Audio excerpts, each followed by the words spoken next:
জামাই, যৌতুক হিসেবে তুমি কি কি চাচ্ছ বলো? সি সি আব্বা, এগুলো কি করছেন? যৌতুক কে হবে? উপহার কেন উপহার? ওই হলো, বলো উপহার হিসেবে তুমি কি কি চাচ্ছ?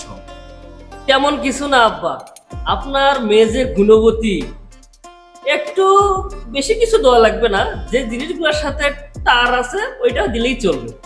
তোমার কথা তো বুঝলাম না বাবা, তার কি জিনিস একটু বোঝায় বলো। তেমন কিছু না বাবা, একটা রিফ্রিজারেটর, একটা জেনারেটর, একটা কম্পিউটার, একটা স্কুটার আর একটা হেলিকপ্টার দিলেই হবে। ওরে আমার আদরের জামাই, তুমি তো একটা মাস্টার, তোমার হাতে তুলে দেবো আমার ডটার, তাই হবে মেন্টার, তার হাতে থাকবে হান্টার, তোমারে দিয়ে রান্না করবে বাটার, রান্না যদি খারাপ হয় তোমার গায়ে ঢালবে হট ওয়াটার, বুঝলে জামাই?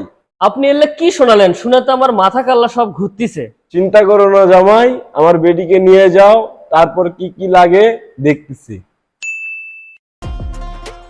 বিয়ের কয়েক বছর হয়ে গেল, শ্বশুর তো আমাকে কিছুই দিল না, আর এমন এক বেটি দিল, তার জ্বালায় তো আমি অতিষ্ঠ হয়ে গেলাম। কি যে কর্ম কিছুই বুঝতে পারছি না। আচ্ছা, একটা কাজ করলে কেমন হয়? শ্বশুরের কাছে একটা মেইল পাঠাই, দেখি শ্বশুর কি রিপ্লাই দেয়। প্রিয় শ্বশুর আব্বা, আপনার যে বেটি আমার সাথে বিয়ে দিছেন তার মনে হয় জন্মগত সমস্যা আছে, তাই মালটা ডেলিভারি দেওয়ার সময় আমাকে ভালোভাবে জানানো হয় নাই। তাই আপনার কাছে করজোরে আবেদন করছি, আপনার এই নষ্ট মালটা নিয়ে আমাকে একটা ভালো মাল দিবেন। Thank you. যাক, যে মেইল পাঠাছি, শ্বশুরবার দৌড়ে এসে আমার কোবাই নাকি বাবা। আচ্ছা যাই হোক, ওর বেটির জ্বালায় আমি অদুষ্ট হয়ে গেছি। টাকা পয়সা জিনিস দেখ আর না দেখ, ওর বেটিকে সে নিয়ে যাক, তাও পয়সা যাবো বাবা। মনে হয় না সহজ আর বেটিক নিয়ে যাবে।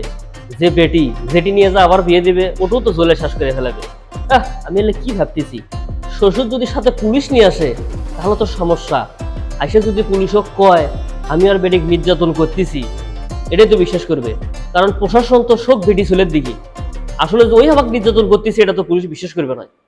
যাই হোক, দেখি কি হয়। মেইল এলো মনে হয় গো, মেইলটা দেখি আগে। শ্বশুর যে কি লেখছে বাবা, মেইলটা আগে খুলি। প্রিয় জামাই, ডেলিভারিকৃত মাল ফেরত নেওয়া হয় না, আর মাল ডেলিভারি দেওয়ার সময় আমরা সবকিছু দেখে শুনেই দিয়েছি, আপনিও বুঝে শুনেই নিয়েছেন, তাই এই মাল আর ফেরতযোগ্য নয়, আর এক্সচেঞ্জের কোনো উপায়ও নাই, তাই এই মালকে নিয়েই আপনার করে খেতে হবে। আর প্রোডাকশনের কথা বলছেন, নতুন করে প্রোডাকশনের আর কোনো সুযোগ নাই, কারণ ইঞ্জিলে জং ধরে গেছে, তাই এই মালকে নিয়েই দেখে শুনে করে খেতে হবে। ভালো থাকো জামাই, ইতি তোমার শ্বশুর।